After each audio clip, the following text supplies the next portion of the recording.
Welcome once again, everybody, to Town Talk on Cable 10. We're glad that you could join us. Well, although it may not look it, we are actually in North Sydney at the moment, overlooking Sydney Harbour.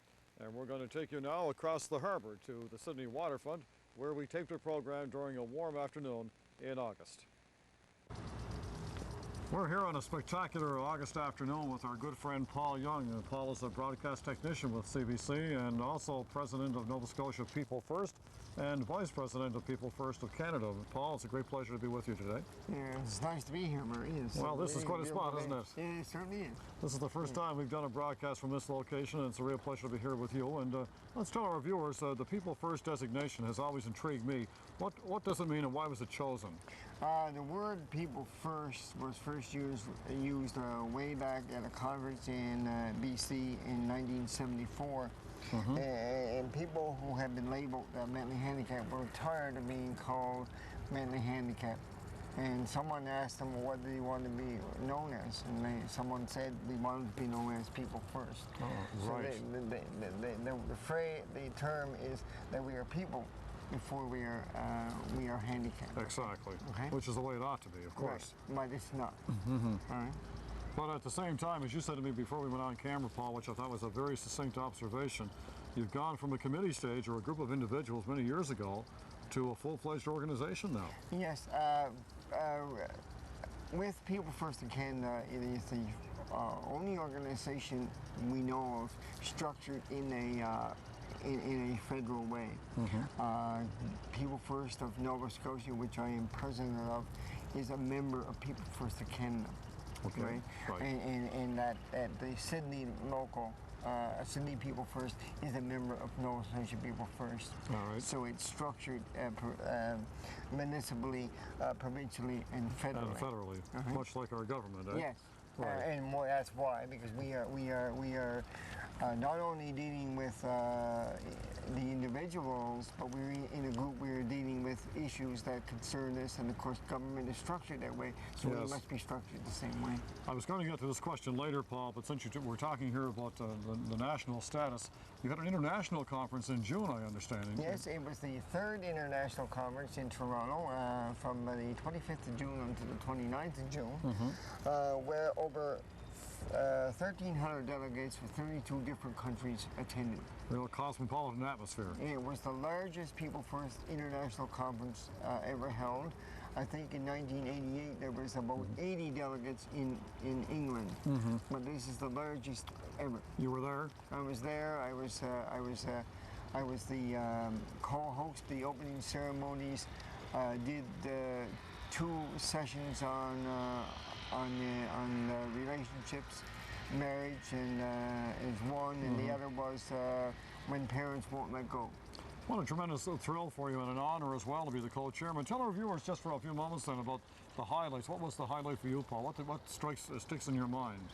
I guess always the highlight for me is when I go to a People First conference, whatever magnitude it may be, and hear the horrendous stories of way people have been treated both in their homes and in institutions, and that people who are not labeled really believe they're doing such a great thing, and to hear about the actual torture of people. Really? Yes. It is unreal, the stories that you will hear. So there were some very emotional moments, I trust. Oh, there's not a session that don't go by that someone is telling the story and everybody there is not shedding a tear. Well, did you leave with a sense of hope that things are improving, that we're on the right road now? We always leave with that kind of sense. We leave it because we hear from everybody else and we realize that other people are experiencing some of the same things that most of our members are experiencing. But we leave because we try to get the media there, which is a big task. The media doesn't cover events like that, right? Because they're not a earth-shattering concern. But when we do, people sort of get the message that we as people can do things for ourselves, and we have and are well, responsible, sensible people. One of the things I notice about conferences I attend, Paul, for the town, or educationally or municipally, is the fact that not just the seminars that are helpful, but when you sit down over a cup of coffee with a friend or someone who to exchange ideas and what they're going through, they're sharing the similar things in other places. Did you find the same thing? Absolutely. For instance, there was a gentleman and his son who has a disability from India. Yes. And he was protecting them so much and not letting them do things. But when he heard some of the stories, and particularly when we spoke about when parents might go and in my own personal experience, he came to me and said, "Thank you very much, and I'm not going to treat my son like that anymore." Tremendous, just tremendous. Yeah. Let's talk now about local upcoming projects that you're sponsoring, that you're trying to undertake here in Cape Breton. In Cape Breton, mainly what we're doing with the Sydney People First is about a month ago there was an annual meeting and election of new officers, and I'm speaking on behalf of their benefit. They can't be here. Is that they're looking for ways of doing better fundraising. Right. Okay. Because members are not used to meeting the public, and to be quite frank, you have to, in order to fundraise, you have to hustle. You do, okay? you do. And we're looking for people to become involved in a volunteer way, not to do it for the members, but to help the members do it with them. Okay. And Paul, you're competing with so many other organizations as well, aren't you? You Absolutely. have to try to find a new angle. Absolutely, yes. We're always looking for a new angle, and even though I've sort of explained People First to you because of the name, people who know something about mental disabilities say, well, there's the Canadian Association of Community Living, right, which is a paraprofessional organization speaking on behalf, but the key thing is here that People First members are actually speaking for themselves. Right. Right. And two of the key issues in both, whether it be provincially, locally, or federally, is deinstitutionalization and employment. And people want to be part of the community. They don't want institutions. And some people will say, well, my God, what are you going to do? Throw these people out in the street if you don't have institutions? Right. People First are asking for, and maybe not demanding, but really need to have support to come into the community. Absolutely, they can't do it on their own, but they need that support. So it's integration? Yep. Let me run this by you. Last Saturday, early in August, when we were at the second portion of the 30-60-90 project sponsored by the new Liberal government, a lady came to the microphone who was pleading for recognition for disabled women in Cape Breton to get them into the workplace. And she spoke very passionately, I thought. And so obviously for women as well, there's a separate cause there and an urgency that requires them to get into the workforce. Well, it's double because if you have a disability, whether it's mentally handicapped or physically, and then you're a woman, well, it's doubly important. Yes. Okay? You have two discriminations that are happening to you. Okay. Good point. And with People First in Canada and provincially in Nova Scotia, we have a women's leadership project, developing women as leaders. Excellent. Dealing with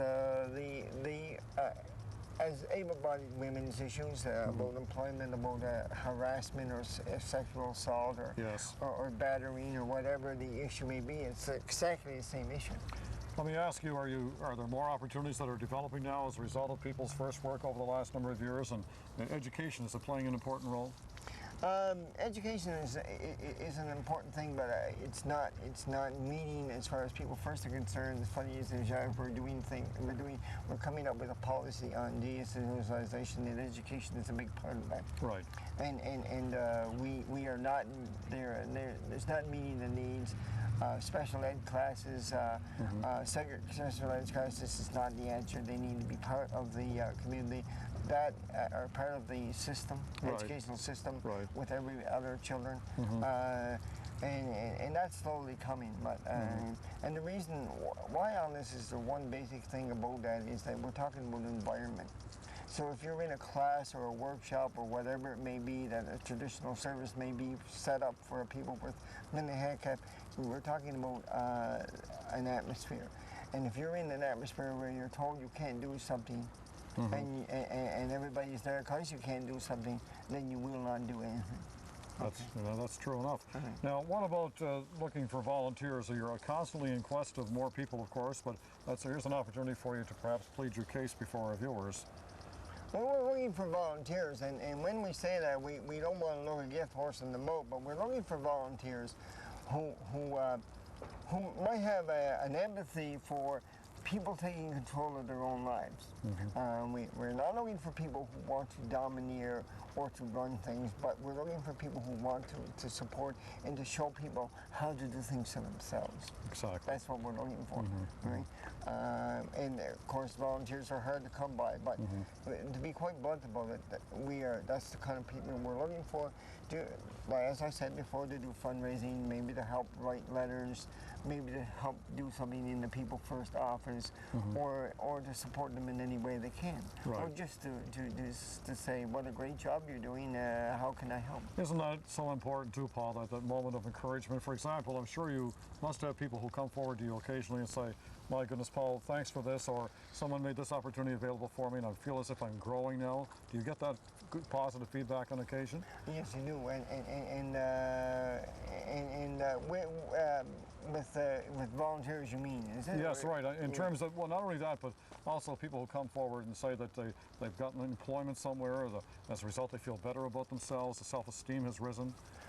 In some small cases it is, but we're competing against a system that's set up that parents have control of, and that the potential People First members may not want to take a chance to get involved, to join, because parents will frown upon that. Right. And that's a big problem with us too.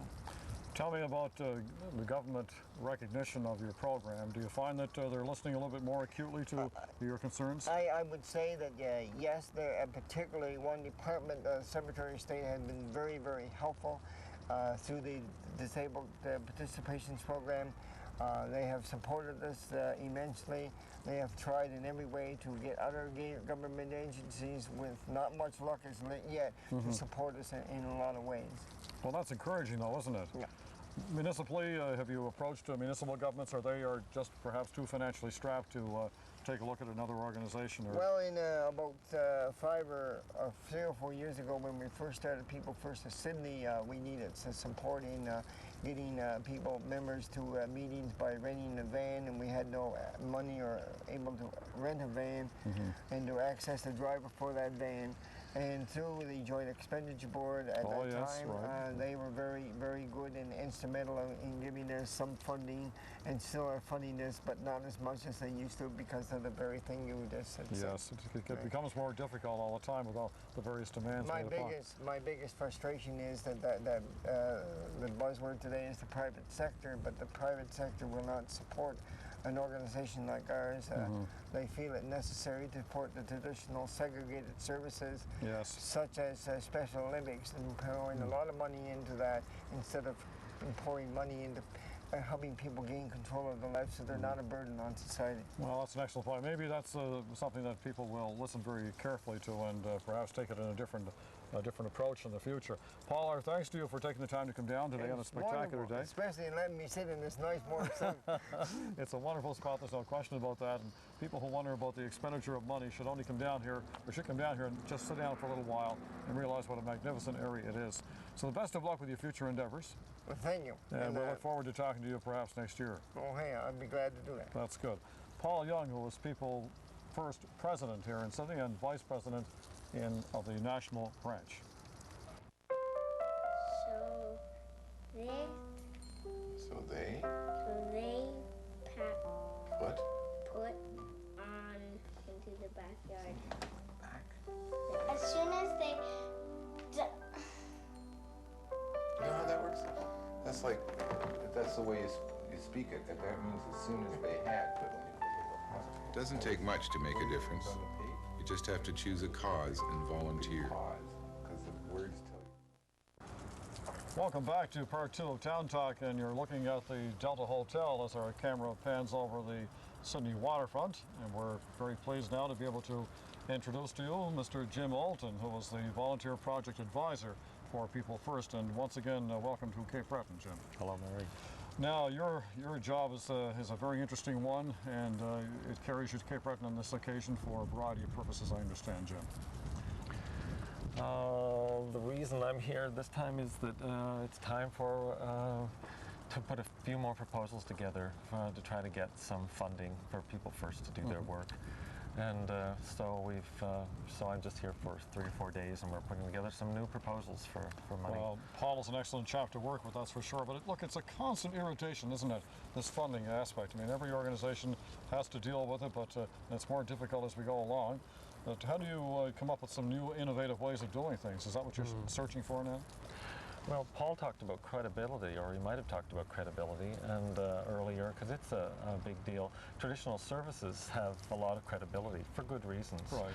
And but what's happened perhaps is that the people themselves who have experienced being labeled and haven't perhaps had opportunities to organize very well, and therefore they haven't really built their credibility to the point where, when the budgets start to be scrutinized, yes. They're not Interesting point. They're not getting a lot of money just at this point. Canadian Mental Health Association consumer groups have been more organized, and they are, they hang in there and attempt to have a voice within decision making with governments and service delivery. People First, I think, has the same philosophy. They want to tell their own stories and speak from their own experiences, and in that way have open communication with governments and service providers. Speaking about that, Jim, that's a very good point. Let's go back to something you touched on before we went on camera, in terms of the embryonic start of People First in Canada, and the story about a young lady in Prince Edward Island. Can you share that with us?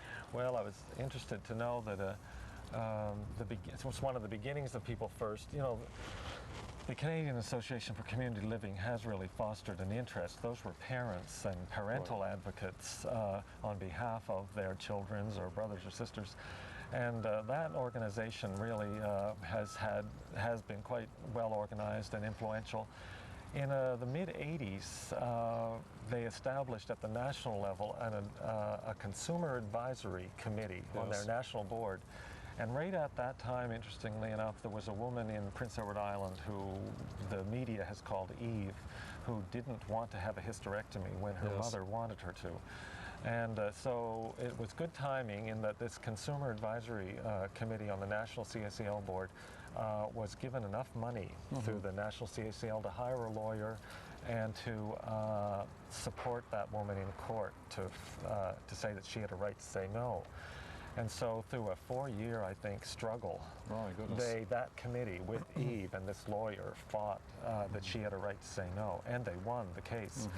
And it was really strategic and influential for a lot of reasons. The fact that Eve won established a right for people with mental handicaps to say no in this regard and to have some control over their bodies. It also gave those 4 people on that advisory board tremendous opportunities to develop skills and to learn about the legal system and to learn about protocol and how to write letters and make phone calls. And they became the founding members of People First of Canada. Now, I only met Paul actually only a year ago. Right. And he's a political animal that's been wonderful to meet. Paul He's certainly so is. articulate and yes, he is. And passionate about what he believes. Passionate and intelligent around these issues. So he has quickly become another one of those central people in Canada on that executive of People First of Canada. Anyway, so that Eve case was a real turning point for people that are labeled, and the other thing was the name change. That used to be called the Canadian Association for the Mentally Retarded. Oh, yes. So there was a great cry, again, people speaking for themselves, saying, we don't like this word retarded, it's been stigmatizing in our lives, Absolutely. and whatever rationalization you want to bring to it, we don't like it, and we don't want it there. And if you are the national body who are advocating as our parents or brothers or sisters or whatever, professionals, then we're telling you that we want you to change the name. So there was a great lobby from the People First organization to change the name, and I'm sure there were, lots of struggles around it, but eventually, and I don't know the year that it happened, but they changed the name from the Canadian Association of the Mentally Retarded to the Canadian Association for Community Living. That's good. So they were two major victories for the People First movement, both in relation to their own self-esteem and sense of organizing and belonging. And getting control of their lives as well. Getting control of their lives and having meaningful dialogue at that level of negotiation, of political negotiation, and establishing some kind of autonomy that we are a group of people who can speak about our experiences and have some influence here.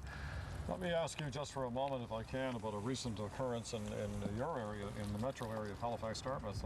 How did you react to the controversy surrounding the Alderman's comments about group homes not being placed in a residential neighborhood? I mean, that was a shocking statement.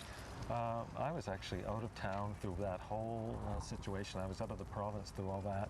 I see. But I was really happy to know that the Metro Group, there are 7 chapters of People First in Nova Scotia presently. Right. They've been founded for only since 1984.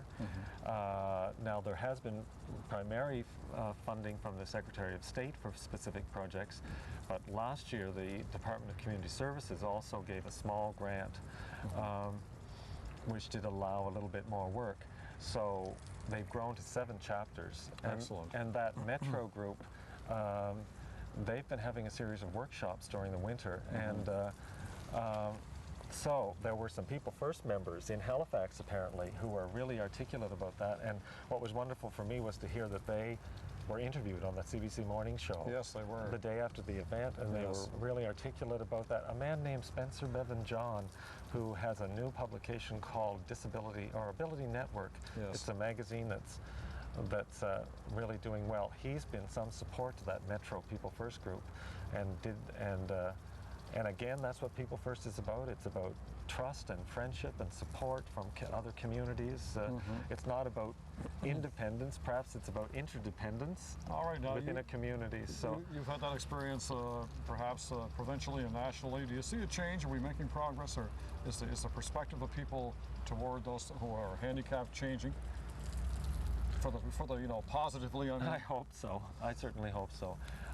All I know is that the people I know who have been labeled to be involved in an association that offers some power and control in their lives, and a forum to articulate their experiences to governments, to service providers, that has that kind of integrity, that isn't only antagonistic. For People First to be arriving as a political entity like that, I mean, it is wonderful. You mentioned also earlier that there's a need for people to assist or for advisors. Do you want to comment on that for a moment? There's always a need for volunteers, for advisors in the organization. The advisors is this tricky kind of a role where People First say they want an advisor who the advisor doesn't have any control. The members are in control. The advisor's there to help them organize and to do the kinds of things the members want to do. So that's a really tricky role to be in that group. A supportive type of role. It's supportive in this funny way. It's almost like you defer to the members. The members are in control. So that's really tricky, and it's hard to find people who have that understanding. And I work as a project advisor. I'm not really working as a hands-on advisor, an everyday advisor. And now here in Sydney, Anita, the woman who is the advisor here, really has that quality. Canada Employment Centre here has funded a couple projects with People First of Sydney. Great. They had Challenge 93 project this year, for instance. Secretary of State provided a grant during the winter, and that man, Darryl Gallant, again, he had those qualities. He was a listener. He was good at listening, as is Anita, and then doing what the people want, not coming with an agenda about how he thinks the world should work. So we're just in the process now, the last couple of days, writing a proposal to the Provincial Department of Community Services. Excellent. We're hoping to get some money somewhere that would pay for a full-time advisor on a provincial level who could go out and help to identify volunteers in communities who have those kinds of values that could support local groups. If you could sit down, for example, with the Minister of Community Services, Dr. Jim Smith, and plead your case, I'm sure that you'd get a very receptive ear. If the money's there, perhaps the government would find a way to bring it forth and help you. That's the overall goal, I'm sure, isn't it? Yeah, and I think it needs to be seen in some cooperative effort that we're not necessarily, it's not a competition necessarily, but that we do need some dollars in order to support people that have been labeled mentally handicapped out there. And I think Paul's a real asset in this regard because he's developed a lot of credibility just as an individual in the last couple years. Very articulate spokesperson, that's for sure. Share with us, if you wouldn't mind, in the final 2 minutes, Jim, an experience perhaps that was shared with you by one of the members who has enjoyed success and has felt better because of the work that People First is doing. Can you recall one that you could share with our viewers, for example? There's a woman, a friend of mine, her name's Helen. She lives in Wolfville, Nova Scotia. Now, they've attempted to have a People First group up there, and presently they don't have an advisor. Right. But they still meet as a group of people who have been labeled, and she's got these ways of talking. She said when she's not involved in People First, her life goes down the tubes. She doesn't necessarily create a reason to be with other people. Right. She doesn't create a place to share stories and experiences and to think about her life with other people who share the same experiences. And I see what a difference People First makes in her life. Excellent. And therefore the people around her as well. Jim, I want to thank you for taking the time to come to Cape Breton and speak with us on this glorious August afternoon, and we wish you well in your work with Paul. You speak so highly of him, and rightly so, and I know that good things are ahead for your organization in Cape Breton. So once again, our thanks to you. Thank you. Jim Alton is the Volunteer Project Advisor for People First. That's our time for now. We hope you enjoyed the program. We look forward to seeing you again next week at the same time here on Cable 10. Until then, so long for now.